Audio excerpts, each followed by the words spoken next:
ألف لام ميم ذلك الكتاب لا ريب فيه هدى للمتقين الذين يؤمنون بالغيب ويقيمون الصلاة ومما رزقناهم ينفقون والذين يؤمنون بما أنزل إليك وما أنزل من قبلك وبالآخرة هم يوقنون أولئك على هدى من ربهم وأولئك هم المفلحون إن الذين كفروا سواء عليهم أأنذرتهم أم لم تنذرهم لا يؤمنون ختم الله على قلوبهم وعلى سمعهم وعلى أبصارهم غشاوة ولهم عذاب عظيم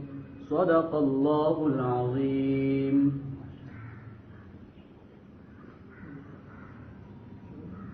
اب اجازت ہے جی.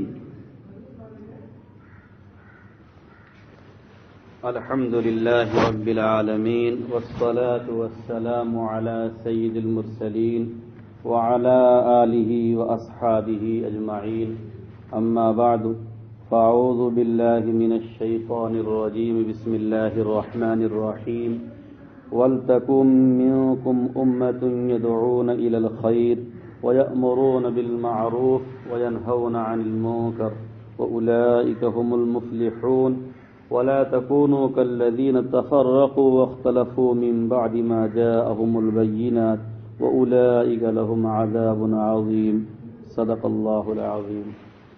حضرات علماء کرام اور حفاظ اعظام، آپ حضرات کے سامنے کچھ بیان کرنا یا کچھ کہنا، اپنی معروضات پیش کرنا، یہ انتہائی اہم اور نازک مسئلہ ہے.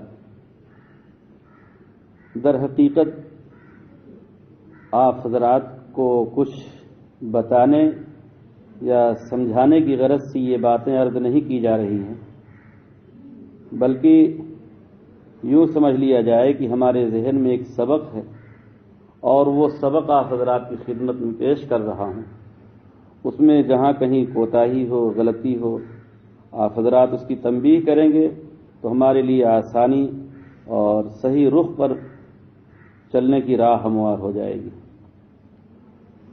اور یہ باتیں اول میں اپنے آپ سے کہتا ہوں، پھر اس کے بعد آپ حضرات کے سامنے ذکر کرتا ہوں تاکہ ان کی اصلاح ہو جائے اور ہم سب لوگ مل کر محبت کے ساتھ، اتفاق کے ساتھ متحد ہو کر شریعت کا جو تقاضا ہو، وقت کا جو تقاضا ہو، اس تقاضے کے مطابق عمل کر سکے تاکہ ہم بھی راہ حق پر رہیں اور دوسرے لوگ بھی راہ حق پر رہ سکیں. قرآن مجید کی جو آیت ہم نے آپ حضرات کے سامنے تلاوت کی ہے وہ اس کی تفسیر اور اس کا ترجمہ سب آپ حضرات کے سامنے ہے. آپ حضرات اس سے پوری طرح واقف ہیں. اللہ تعالیٰ کا ارشاد ہے وَلْتَكُمْ مِنْكُمْ أُمَّةٌ يَدْعُونَ إِلَى الْخَيْرِ، چاہیے کہ تم میں سے ایک جماعت ہو جو لوگوں کو خیر کی طرف بلائے، وَيَأْمُرُونَ بِالْمَعْرُوفِ اور بھلائی کا حکم کرے، وَيَنْهَوْنَ عَنِ الْمُنْكَرِ اور برائیوں سے روکے، وَأُولَئِكَ هُمُ الْمُفْلِحُونَ اور یہی لوگ جو ہیں کامیاب.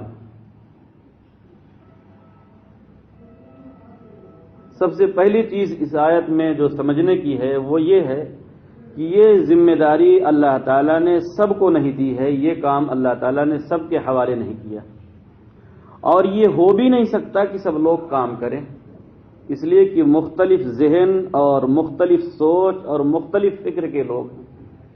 سب کی سمجھ ایک جیسی نہیں ہوتی، سب کا دماغ ایک جیسا نہیں ہوتا، سب کا علم ایک جیسا نہیں ہوتا، سب کی فہم ایک جیسی نہیں ہوتی، تو پھر سب پر ذمہ داری ڈالنے کے بعد سب کے لیے کرنا لازم ہوتا ہے، اور جو نہ کرے وہ گنہگار ہوگا. سب پر ذمہ داری آنے کا مطلب ہوتا ہے کہ فرض عین ہو گئے. اللہ تعالیٰ نے یہ ذمہ داری سب پر نہیں ڈالی، اس لیے کہ ہر کس و ناکس اگر یہ چاہے کہ وہ لوگوں کو خیر کی طرف بلائے اور معروفات کا حکم کرے اور منکرات سے روکے، تو اول تو اس کو یہ معلوم ہونا چاہیے کہ معروف ہے کیا چیز اور منکر ہے کیا چیز، خیر ہے کیا چیز، ورنہ انجام یہ ہوگا کہ وہ منکر کو معروف بتائے گا، معروف کو منکر بتائے گا، خیر کو شر بتائے گا، شر کو خیر بتائے گا، بجائے اس کے کہ اب نفع ہو نقصان شروع ہو جائے گا۔ معلومات کے بعد ایک دوسرا مسئلہ ہوتا ہے تعبیرات کا، انداز کا۔ معلومات کے باوجود اگر کسی کو بات کہنے کا سلیقہ نہیں ہے، اس کے اندر ضبط نہیں ہے، حلم و بردباری نہیں ہے، قوت برداشت نہیں ہے، تو پھر اس کی بات، اس کی گفتگو، اس کا انداز یہ اصلاح کے بجائے فساد کا ذریعہ بن جائے گا۔ اس بات کی رعایت بہت ضروری ہے۔ چنانچہ قرآن مجید میں ارشاد ہے، ادع الی سبیل ربک بالحکمہ، حکمت کے ساتھ اللہ کے راستے کی طرف، اپنے رب کے راستے کی طرف بلائیے۔ حکمت کی قید لگانے کی کیا ضرورت تھی؟ ادع الی سبیل ربک کافی تھا، اپنے رب کے راستے کی طرف بلاؤ، لیکن حکمت کی قید اس لیے لگایا کہ دماغ کی بھی ضرورت ہے، صلاحیت کی بھی ضرورت ہے، موقع اور محل سمجھنے کی ضرورت ہے، کب کہیں، کس سے کہیں، کتنا کہیں، کس انداز سے کہیں، اس کی ضرورت پڑتی ہے۔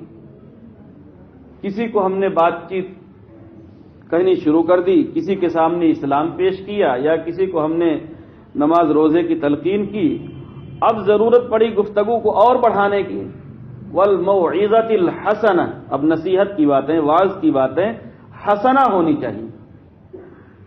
بات کرتے کرتے بات بڑھ گئی، سوال جواب شروع ہو گیا، بحث کی نوبت آ گئی، وجادلہم باللتی ہی احسن، اب حسنہ سے بھی اوپر چلے گئے، احسن کی ضرورت ہے، اس لیے کہ اب ذرا سا غفلت ہوگی تو لڑائی ہو جائے گی، اور پھر وہ لڑائی قتل و قتال کی صورت اختیار کر لے گی۔ پہلے تو صرف حکمت تک بات تھی، لیکن جب بات بڑھی تو حسنہ کی ضرورت پیش آ گئی، اور جب بات اور آگے بڑھ گئی تو احسن کی ضرورت پیش آ گئی۔ وجادلہم باللتی ہی احسن، تو ایسا دماغ تو سب کا نہیں ہوتا، اور ایسا علم بھی سب کے پاس نہیں ہوتا، ایسا ہنر بھی سب کے پاس نہیں ہوتا، تو اللہ تعالیٰ جو حکم دیتے ہیں وہ حکمت پر مبنی ہوتا ہے، وہ فطرت کے موافق ہوتا ہے۔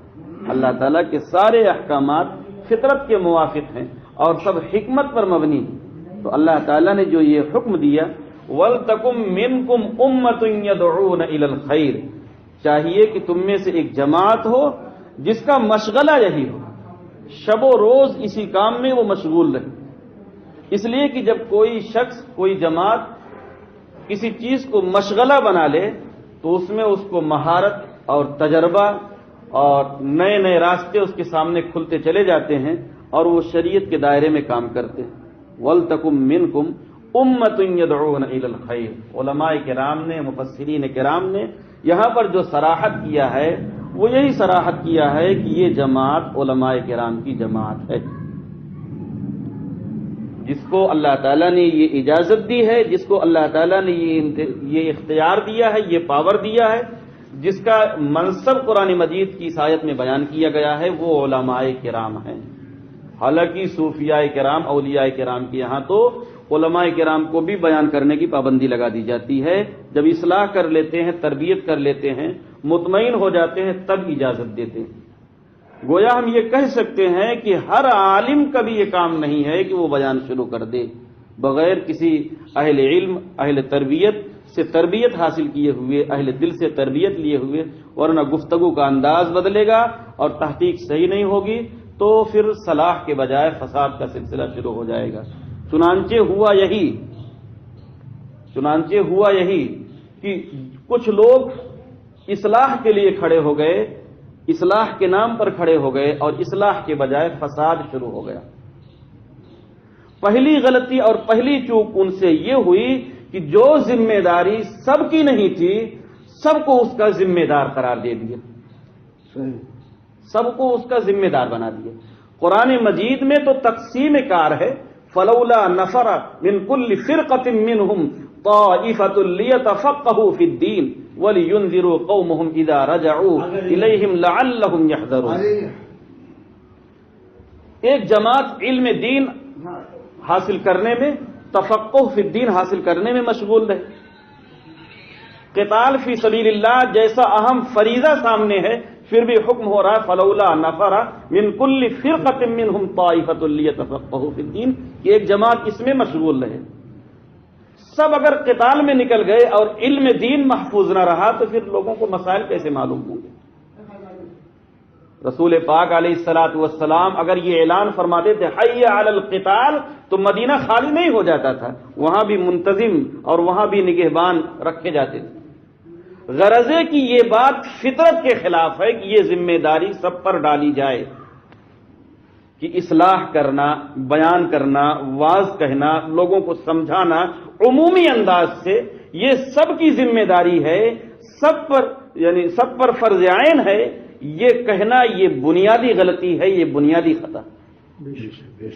رسول پاک علیہ الصلوۃ والسلام نے فرمایا اذا وسد الامر الى غیر اہلہ فانتظر الساعہ، جب کام نااہل کے سپرد کر دیا جائے، جس میں وہ صلاحیت نہیں، جس میں وہ لیاقت نہیں، وہ مدرسے کا کام ہو یا خانقاہ کا کام ہو، تبلیغی جماعت کا کام ہو یا گھر کا کام ہو، دین کا کام ہو یا دنیا کا کام ہو، جس میں جس چیز کی صلاحیت نہیں اس کو دیا تو تباہ ہو جائے گا، برباد ہو جائے گا. فانتظر الساعہ، قیامت کا انتظار کرو. قیامت میں تباہی ہوگی، فساد ہوگا اور سارا نظام درہم برہم ہو جائے گا. اس کے علاوہ اور کیا ہوگا؟ حدیث پاک میں جو بتایا گیا فانتظر الساعہ، اس کے معنی یہ ہے کہ جب کام نااہل اپنے ہاتھ میں لے لے گا تو اس کام کو وہ برباد کر ڈالے گا. یہ پہلی خطا ہے، یہ بنیادی خطا. اس کا انجام اس وقت سے لے کر پیچھے تک جتنے بھی مسلمانوں نے وہ کام اس عمومی انداز سے نہیں کیا، سب فرض عین کے تارک ہوئے. ان لوگوں کے نزدیک جو لوگ یہ کہہ رہے ہیں کہ سب پر فرض عین ہے، سب کو انہوں نے مجرم بنا دیا، سب کو کٹگھرے میں کھڑا کر دیا. جتنے علماء کرام ہیں اس بات سے تو شاید کسی کو انکار نہ ہو کہ یہ کام سب پر فرض عین نہیں ہے، یہ ایک مخصوص جماعت کا کام ہے. لیکن جب ہم یہ بات شروع کریں گے تو ہمارے سامنے یہ بات کہی جاتی ہے کہ ہم تبلیغ کرنے نہیں نکلتے، ہم تو دین سیکھنے نکلتے. اب بات کو گھما دیے. ہم دین سکھانے نہیں نکلتے، ہم دین سیکھنے نکلتے ہیں.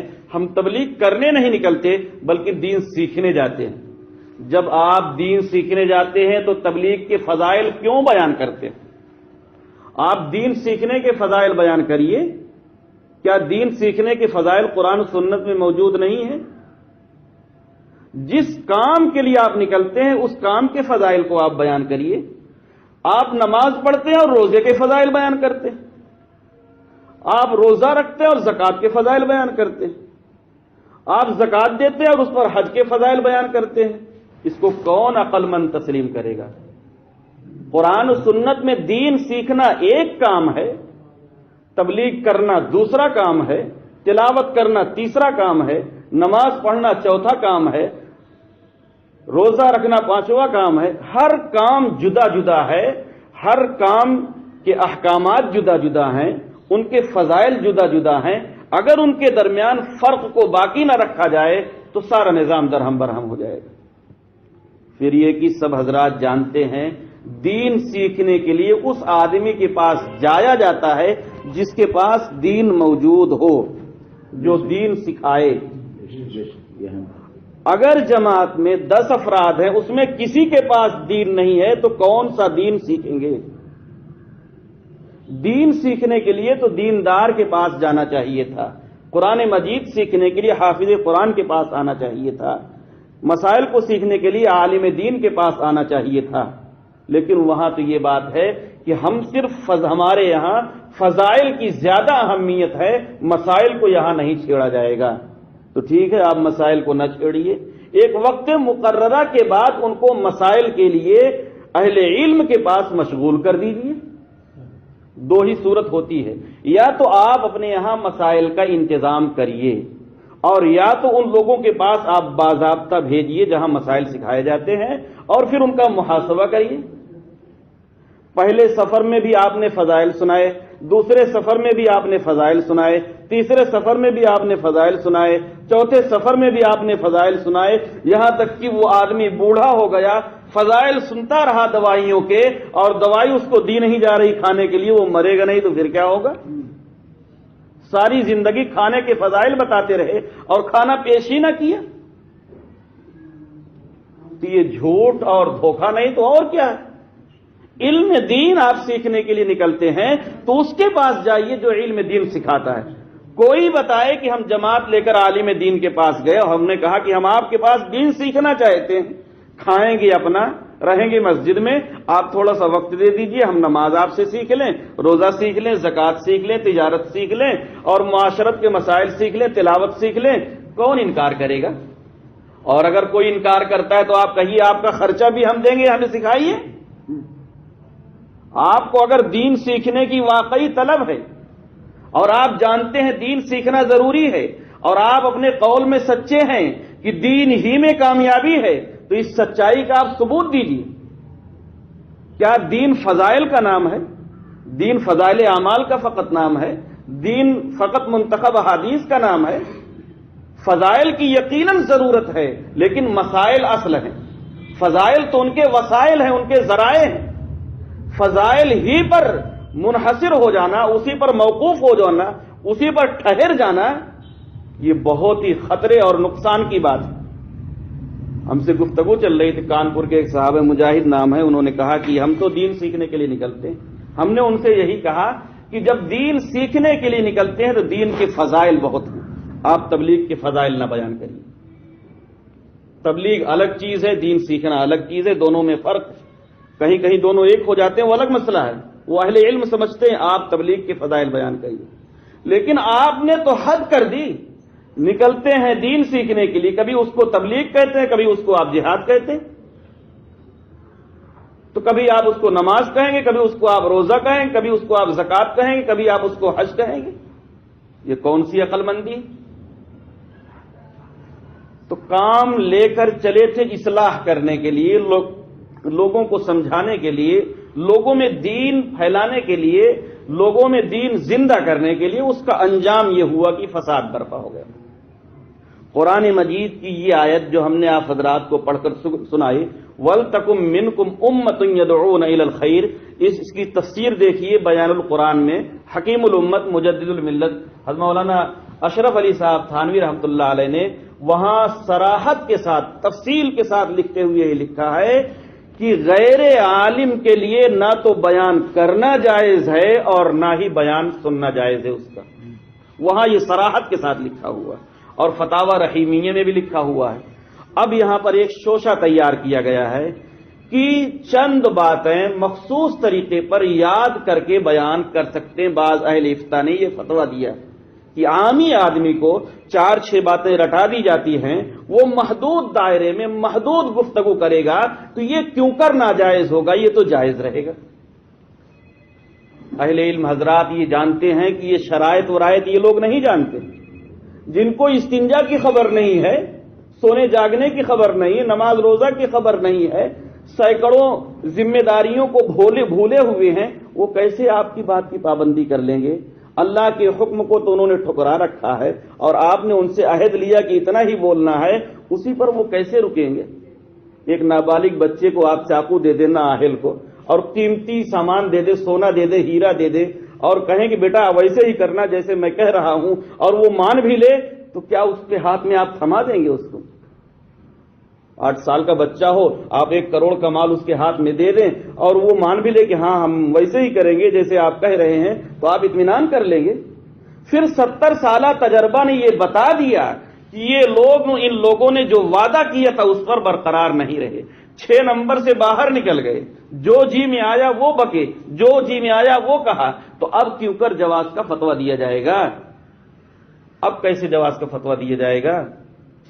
پھر یہ تو سیڑھی ہے، آپ نے کھڑا کر دیا وہاں پر کہ محدود دائرے میں بیان کرنا ہے، اب وہ محدود دائرے سے باہر نکل جائیں گے۔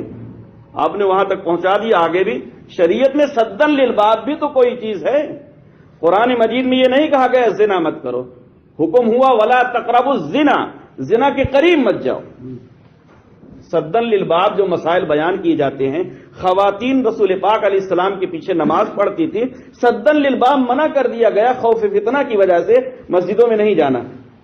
بغل میں مسجد ہے، محرم کے ساتھ جا سکتی ہیں، گھر سے ملی ہوئی مسجد ہے، متصل ہے، کوئی خوف نہیں ہے، کوئی فتنہ نہیں ہے، کوئی خطرہ نہیں ہے، لیکن جس وقت سے منع کر دیا گیا کسی فقیہ نے اجازت نہیں دی۔ سدن للباب بھی تو کوئی چیز تھی، یہ بھی تو سوچنا چاہیے کہ جب یہ ممبر پر کھڑے ہوں گے تو کیا کیا کہیں گے، تو جواز کا فتویٰ کیوں کر دیا جائے گا؟ وَلْتَكُمْ مِنْكُمْ أُمَّةٌ يَدْعُونَ إِلَى الْخَيْرِ، انجام یہ ہو گیا کہ نااہل ہونے کی وجہ سے رمضان المبارک میں آپ لوگ تو جانتے ہی ہیں، ہم بھی تھے، ہم سورت میں گئے ہوئے تھے، ایک عالم دین نے بیان شروع کیا جمعہ میں، بیان بہت اچھا لگا، بہت اچھے انداز پر بیان چل رہا تھا، لیکن سمجھ میں آیا کہ یہ پٹری سے آخر میں ضرور اتر جائیں گے۔ چنانچہ جب 10 منٹ آخر والا بچا تو انہوں نے کہا یا ایھا الذین آمنوا ما لکم، اے ایمان والو تمہیں ہو کیا گیا ہے، اذا قیل لکم انفروا فی سبیل اللہ، کہ جب تم سے کہا جاتا ہے اللہ کے راستے میں نکلو، اثاقلتم الی الارض، تو تم زمین میں چپک جاتے ہو، ارضیتم بالحیاۃ الدنیا من الآخرہ، کیا تم دنیا کی زندگی پر راضی ہو گئے ہو؟ انفروا خفافا وثقالا، کسی بھی حال میں ہو، تھکے ہوئے ہو، بوجھل ہو، پیدل ہو، سواری پر ہو، غریب ہو، تنگ دست ہو، مالدار ہو، کسی بھی حال میں ہو جماعت میں نکلو۔ اب میری حیرانی، میری پریشانی بڑھ گئی، لیکن وہ سورت کا علاقہ، وہ گجرات کا علاقہ، میں وہاں اجنبی، میرے دل میں تو بات آئی کہ نماز کے بعد گفتگو ہونی چاہیے، لیکن پس و پیش میں تھا کہ بات کروں کہیں فساد نہ ہو جائے۔ بالآخر میں نے اللہ تعالیٰ سے یہ دعا کی کہ اگر خیر ہو تو بات ہو، خیر نہ ہو تو بات کرنے کی کوئی ضرورت نہیں۔ 2 دن تک یہ مسئلہ ٹلتا رہا، تیسرے دن فون آ گیا 12 بجے رات کو کہ ہم لوگ آپ سے کچھ بات کرنا چاہتے ہیں۔ کسی نے بتا دیا ان کو کہ یہ تو تبلیغی جماعت کے مخالف ہیں، بس انہوں نے فون کر دیا، 3 عالم اور 10 عامی آدمی، اس طرح سے اتنے لوگ بیٹھ گئے۔ میں نے منع کیا کہ یہاں عام لوگوں کو نہ بیٹھائیے، آپ لوگ عالم ہیں، بات کریے، لیکن وہ نہیں مانے۔ تو ان سے اس مجلس میں نے پوچھا کہ یہ آیت اسی کام کے لیے اتری تھی جس پر آپ نے پڑھا ہے؟ اس آیت میں مفسرین کرام نے یہی بیان کیا جس پر آپ نے پڑھا ہے؟ تو کہنے لگے مولانا الیاس صاحب، مولانا یوسف صاحب وغیرہ بیان کرتے تھے۔ میں نے کہا یہ کوئی سند کی چیز ہے وہ بیان کرتے تھے؟ یہ کوئی سند کی بات ہے؟ مفسرین کرام نے اس آیت کی کیا تفسیر لکھی؟ اس میں تو صراحتاً قتال فی سبیل اللہ کا حکم ہے، جو کبھی کبھی فرض عین ہو جاتا ہے، عام حالات میں فرض کفایہ ہوتا ہے، عام حالات میں وہ فرض کفایہ ہوتا ہے اور خاص حالات میں فرض عین ہو جاتا ہے۔ اور انفروا خفافا وثقالا تو غزوہ تبوک کے لیے نازل ہوئی تھی، آپ غزوہ تبوک میں لے جا رہے ہیں لوگوں کو، کون سا میدان ہے؟ تو بہرحال ان کے پاس اس کا کوئی جواب نہیں تھا، لیکن تعویل یہ کی جاتی ہے، اس تعویل کو سمجھیے، ایک تعویل تو یہ کی جاتی ہے کہ جہاد دعوت کے لیے ہے، میں یہ لفظ استعمال کرتا ہوں، قتال دعوت کے لیے ہے، قتال فی سبیل اللہ دعوت کے لیے ہے، تو دعوت کا کام اس میں ہو رہا۔ ابھی تک آپ کہہ رہے تھے ہم دین سیکھنے جا رہے ہیں، اب آ گئے آپ دعوت پر، ابھی تک دین سیکھنے جا رہے تھے، اب آ گئے دعوت پر۔ یہ استدلال کئی جگہ ہے کہ قتال فی سبیل اللہ دعوت کے لیے ہے اور دعوت کا کام اس میں پایا جا رہا، مقصود حاصل ہو رہا ہے، اس لیے وہ فضائل اس پر ہم فٹ کر سکتے ہیں۔ تو اگر اسی طرح سے مقاصد پر بات ہو تو ان الصلاۃ تنہی عن الفحشاء والمنکر، بے حیائی اور بری باتوں سے رکنے کی کوئی اور تدبیر ڈھونڈ لی جائے، مقصد حاصل ہو جائے گا نماز کا اور نماز نہ پڑھے۔ زکوٰۃ کا مقصود دل کی صفائی اور مال کی صفائی ہے، اس کے لیے دوسرا راستہ ڈھونڈ لیا جائے، اس کو متبادل قرار دے دیا جائے اور اس کو چھوڑ دیا جائے۔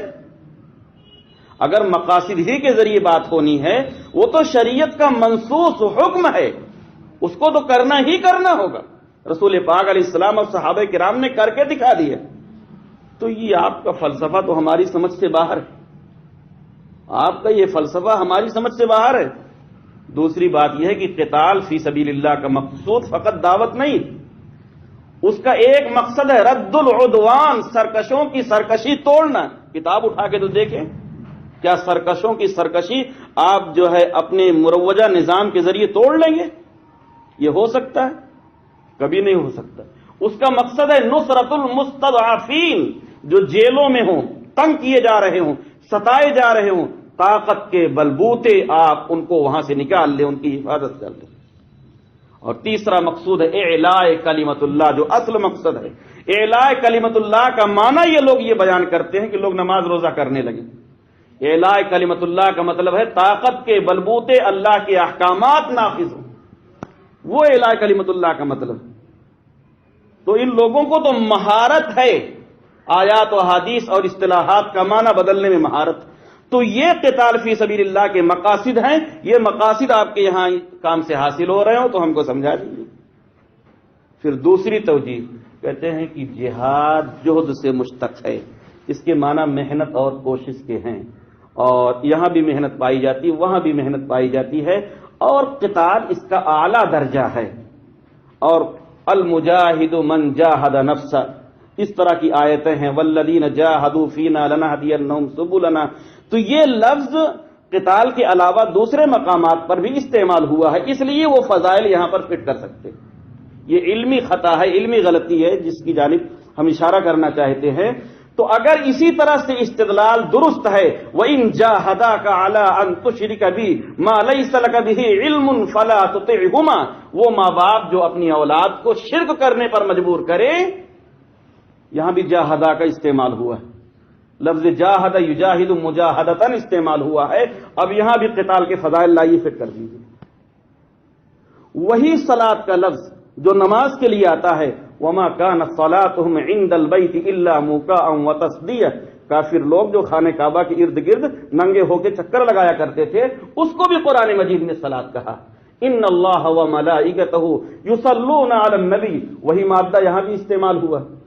خذ من اموالہم صدقۃ تطہرہم وتزکیہم بہا وصل علیہم ان صلاتک سکن لہم۔ اب نماز کے سارے فضائل لائیے یہاں فٹ کر دیجیے، ایسا تو کوئی نہیں کرتا۔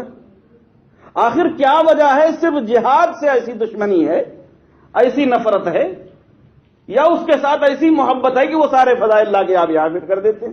نماز کے فضائل دوسری جگہ کھینچ کے نہیں لے جاتے، زکوٰۃ کے فضائل دوسری جگہ نہیں لے جاتے، حج کے فضائل کھینچ کر دوسری جگہ نہیں لے جاتے، اور صرف جہاد بیچارہ ایسا بچا ہے کہ اس کی فضیلت آپ لا کے یہاں فٹ کر دیتے ہیں۔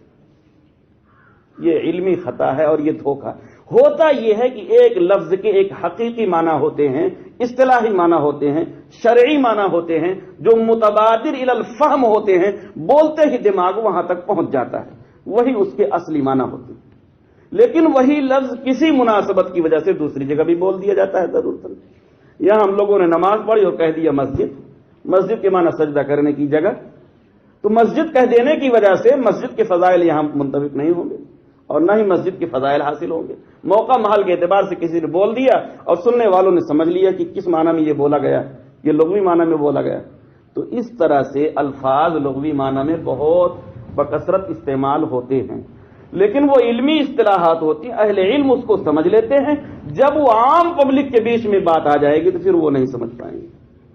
انہی الفاظ میں سے ایک لفظ فی سبیل اللہ ہے، اس کے لغوی معنی تو وہی ہے اللہ کا راستہ، لیکن یہ لفظ اس کثرت سے قتال فی سبیل اللہ کے لیے استعمال ہوا کہ یہ اس لفظ کا اصطلاحی اور شرعی معنی قتال فی سبیل اللہ ہو گیا، لیکن لغوی معنی اللہ کا راستہ۔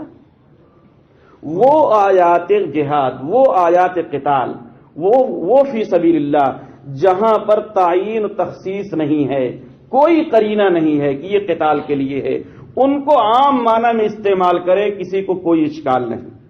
لیکن جن آیات میں قتال کی صراحت ہے، سیاق سے یا سباق سے کسی ذریعے سے اگر متعین ہو جاتا ہے تو ان آیات کو دوسری جگہ منطبق کرنا یہ معنوی تحریف ہے، معنی کو بدل دینا ہے۔ تحریف کی دو قسمیں ہیں، ایک لفظی ہے اور ایک معنوی، اور تحریف معنوی کرنا بھی بہت بڑا جرم ہے۔ بعضوں نے یہاں تک کہہ دیا ہے کہ کفر کے قریب ہے، یعنی ایمان کا خطرہ، ایمان جانے کا خطرہ ہے۔ آپ بریلویوں کو دیکھیں، کیا انہوں نے الفاظ بدل دیے ہیں قرآن مجید کے، یا حدیث پاک کے الفاظ انہوں نے بدل دیے؟ ایسا نہیں ہوا۔ غیر مقلدوں نے قرآن مجید اور حدیث پاک کے الفاظ بدل دیے؟ ایسا نہیں ہوا۔ جماعت اسلامی نے قرآن مجید اور حدیث پاک کے الفاظ بدل دیے؟ ایسا نہیں ہوا، صرف معنی بدلا ہے۔ وہ معنی بدلے تو جرم ہے، اور ہم معنی بدلے تو وہ حسن ہے۔ وہ جو کرے وہ جرم ہے اور ہم کریں تو سب ٹھیک ہے، اور پھر ہم لوگ خاموش رہیں. اور افسوس وہاں ہوتا ہے کہ ہمارا اہل علم ساتھی تائید کر دیتا ہے کہ ہاں یہ بات تو صحیح. اہل علم کا کام ہے جو بات صحیح ہو وہ کہنا، یا تو خاموش رہنا، یا تو خاموش رہنا ورنہ صحیح بات کہنا. وَلْتَكُمْ مِنْكُمْ أُمَّةٌ يَدْعُونَ إِلَى الْخَيْرِ وَيَأْمُرُونَ بِالْمَعْرُوفِ وَيَنْهَوْنَ عَنِ الْمُنْكَرِ وَأُولَٰئِكَ هُمُ الْمُفْلِحُونَ. آج تک ہم لوگ اس غلط فہمی میں رہے، اور یہی بات زبان زد ہے. یہ ایک حسن زن ہے، ایک چوک ہے، ایک خطا ہے کہ کام صحیح نہج پر چل رہا ہے اور افراد غلط. اس کو پرکھنے کا طریقہ یہ ہے کہ اگر کام صحیح نہج پر ہوگا تو اوپر کے لوگ نیچے لوگوں کو منع کریں گے کہ یہ آپ لوگ غلط کر رہے ہیں، اور جو غلطی طریقہ کار میں ہوگی اس سے اوپر والا کوئی منع نہیں کرے گا. اوپر والا بھی اس میں ملوث ہوگا، نیچے والا بھی اس میں ملوث ہوگا.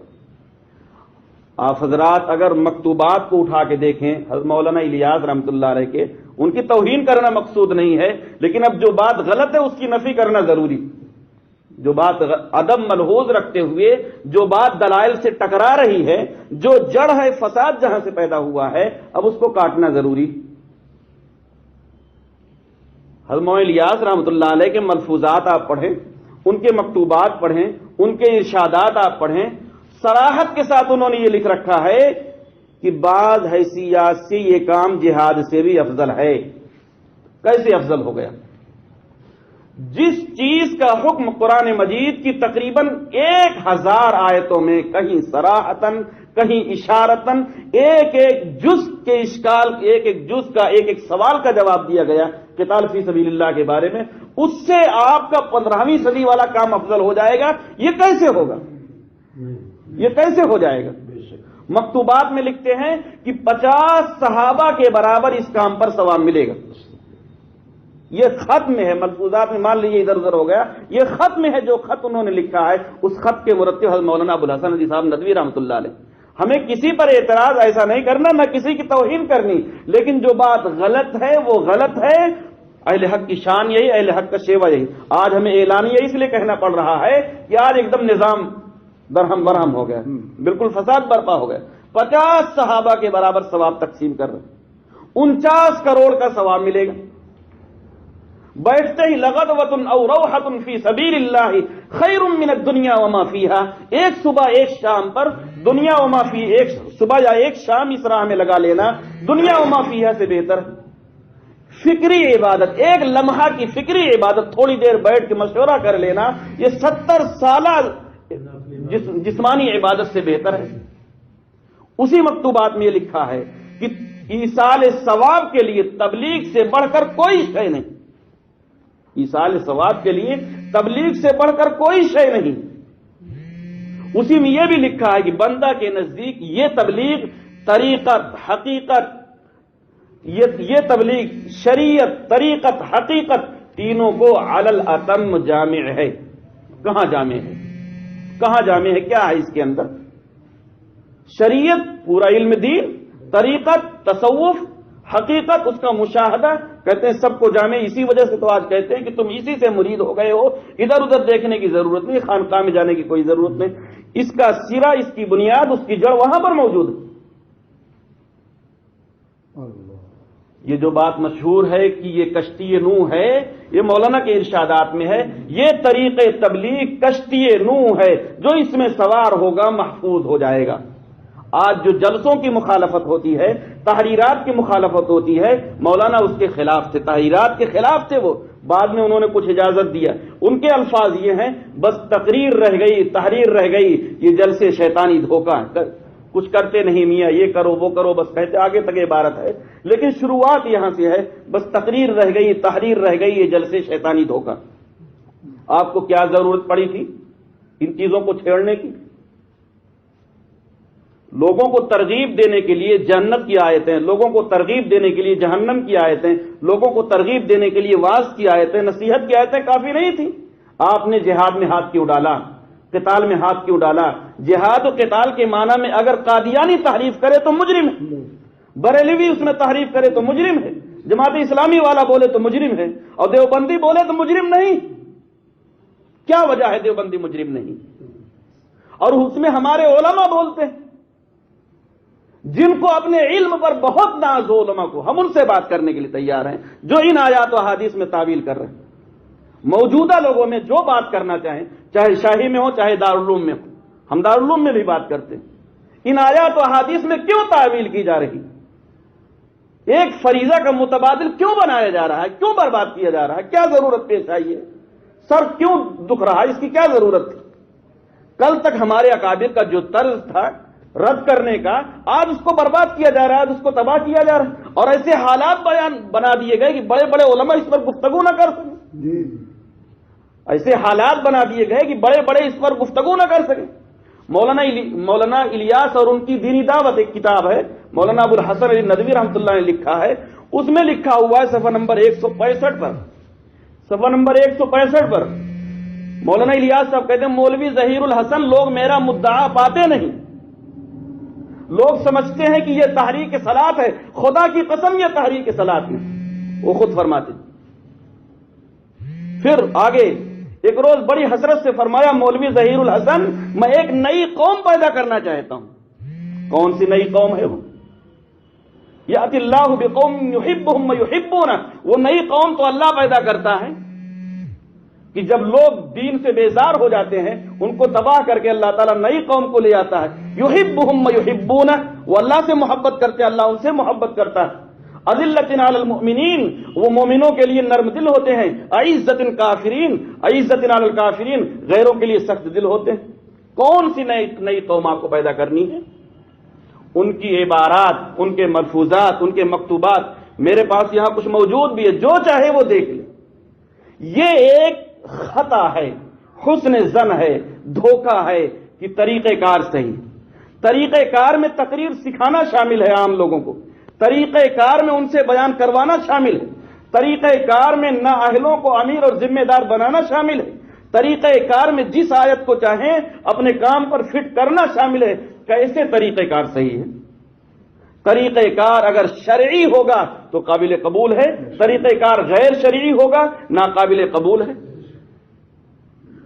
عالم مفتی شیخ الحدیث ان کی کوئی قدر نہیں رہی.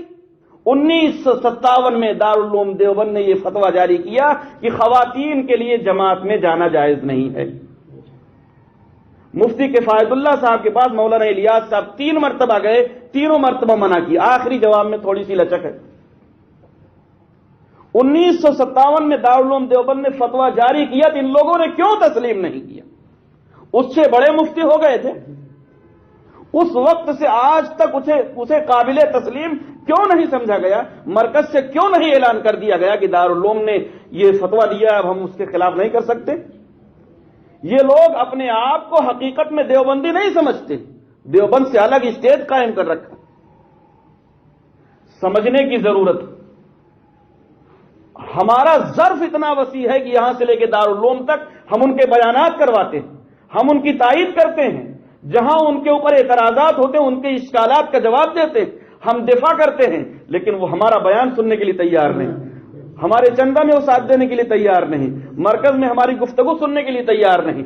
اور جہاں ان کی طاقت ہوگی، ان کی قوت ہوگی، عالم دین مفتی کو مجبور کریں گے یہی مضمون بیان کرو، ہماری ترتیب بیان کرو جو کہ ناجائز ہے اور غلط. آج جس رخ پر یہ کام چلا گیا ہے اس کام کی تائید کرنا قطعی ناجائز ہے اور اس کام میں شرکت قطعی ناجائز ہے. اب یہ کہنا کہ کام صحیح ہے افراد غلط ہیں یہ ایک دھوکہ ہے، اس کے علاوہ کچھ نہیں. کسی وجہ سے ہمارے اکابر زبان پر اس بات کو لاتے ہیں لیکن لکھ نہیں پاتے. چاہے جس اہل دل کے پاس پہنچ جائیے وہ یہی کہے گا کہ یہ تو ایک گمراہ جماعت بن گئی، چاہے جس کے پاس جا کے اکیلے میں بیٹھ کے بات کر لیجیے. وہ تحریر نہ لکھ پائیں یہ ان کی مجبوری. جب زمینی حالات خراب ہو گئے تو وہ فتویٰ نہیں دے سکتے. جی صحیح بات. زمینی حالات کو ہمیں درست کرنا ہوگا. اکابر کا ہاتھ پاؤں ہم لوگ ہیں، اکابر کی اولاد ہم ہیں، اکابر کے شاگرد ہم ہیں. ہم میدانوں میں کام کریں گے تو وہ فتویٰ بھی لکھیں گے، ہم میدانوں میں کام نہیں کریں گے تو وہ فتویٰ نہیں لکھیں گے. مولانا صاحب آج تھوڑی گمراہ ہوئے ہیں، گمراہ تو بہت دن سے ہیں. آج دارالعلوم نے فتویٰ جاری کیا، یہ بیانات آج کے نہیں سینکڑوں بار انہوں نے بیانات کیے. انہیں منظر عام پر بلا قیل و قال کے، بلا تعویل کے آگے رجوع کرنا ہوگا، بلا کسی قیل و قال کے، بلا تعویل کے، بلا توجیہ کے، صاف لفظوں میں ایک ایک بات کو رد کرنا پڑے گا کہ ہم نے یہ غلط کہا تھا، یہ غلط کہا تھا، یہ غلط کہا تھا، اس کے بعد سوچا جائے گا کہ آپ کو تسلیم کیا جائے نہ تسلیم کیا جائے۔ ان کی کیفیت تو یہ ہو گئی ہے کہ اب وہ چاہنے کے باوجود بھی صحیح بیان نہیں دے سکتے، ایسی عادت ہو گئی ہے، ایسی مشق ہو گئی ہے کہ وہ غلط ہی بیان کرتے رہیں گے۔ میرے دوستو، میرے عزیزو، میں اس لائق نہیں ہوں کہ آپ حضرات کے سامنے کچھ عرض کروں، لیکن حیرانی اور پریشانی اس بات کی ہے کہ ہم تحقیق کرنا نہیں چاہتے۔ ہمیں تحقیق کی بھی ضرورت ہے، مسائل کو سمجھنے کی ضرورت ہے، جہاں نہ سمجھ میں آئے اپنے اساتذہ اکابر علماء کرام سے رجوع کرنے کی ضرورت ہے، اور کس انداز سے بات کو کہیں، کس انداز سے بات کو سمجھائیں، اس کی بھی ضرورت ہے۔ جہاں منفی نہیں کہہ سکتے وہاں مثبت کہیں، کچھ نہیں کہہ سکتے تو علماء کے فضائل بیان کریں، کہیں کنتم خیر امتن کی تفسیر بیان کر دیں۔ یہ لوگ کہتے ہیں کہ خیر امت تبلیغی جماعت، خیر امت تبلیغی جماعت۔ ہمارے ایک ساتھی ہیں مولانا ذوالکفلی صاحب، ہم نے ان سے کہا تو انہوں نے کہا اس سے تبلیغی جماعت مراد ہے، فلانے صاحب نے بتایا، انہوں نے کہا فون لگائیے، انہوں نے مولانا شمیم صاحب کو فون لگا دیا، مولانا شمیم ہی غالباً نام ہے، اعظم گڑھ میں کوئی ہے، انہوں نے کہا ہاں تبلیغی جماعت مراد، بہت سالوں سے وقت لگاتے ہیں۔ ہم نے کہا آپ ذرا پوچھئے کس تفسیر میں یہ لکھا ہو، تبلیغی جماعت اس جماعت میں اس دور میں نہیں تھی۔ جیسے غیر مقلد لوگ کہتے ہیں کہ ہمارا نام اہل الحدیث کتاب و سنت میں آیا ہے، تاریخ میں آیا ہے، حالانکہ وہاں محدثین کو اہل الحدیث کہا گیا ہے، وہاں کسی اور کو تبلیغی کہا گیا، یہاں کوئی اور تبلیغی۔ اگر وہ اہل الحدیث غیر مقلد ہوتے تو ان کے یہاں 20 رکعت تراویح 8 ہوتی، 3 طلاق 1 ہوتی، ایک ہاتھ سے مسافہ ہوتا، لیکن وہاں یہ سب کچھ نہیں ہے۔ اگر وہ لوگ وہی تھے تو جو کچھ آپ کے یہاں ہے وہی وہاں نظر آئے گا۔ اگر پیچھے آپ کی یہ جماعت ملتی ہے تو وہ چیز یہاں بھی نظر، جو چیز آپ کے یہاں یہی چیز وہاں بھی نظر آنی چاہیے۔ آج کی جو تعبیرات ہیں کہ صحابہ جماعت میں جاتے تھے، صحابہ جماعت میں جاتے تھے، یہ مکتوبات میں مولانا الیاس صاحب نے صفحہ نمبر 11 پر لکھا ہوا ہے کہ آپ علیہ الصلوۃ والسلام نے مدینہ پہنچتے ہی ہر 4 طرف جماعتوں کو روانہ کرنا شروع کر دیا۔ وہ کون سی جماعت تھی؟ جماعت تو ایک مطلق بات ہے، ایک عام بات ہے، نمازیوں کی جماعت ہے تو بھی جماعت ہے، روزے داروں کی جماعت ہے تو بھی جماعت ہے، زکات دینے والوں کی جماعت ہے تو بھی جماعت ہے، حتیٰ کہ یہ لفظ اتنا عام ہے کہ چوروں کی جماعت ہو تو بھی جماعت ہے، ڈاکوؤں کی جماعت ہو تو بھی جماعت ہے۔ وہ جماعت جو جاتی تھی ان کا مجاہدین نام ہے، وہ نام آپ کیوں نہیں لیتے؟ آپ وہ نام کیوں نہیں لیتے؟ یہ خلط ملط کیوں کرنا چاہتے ہیں؟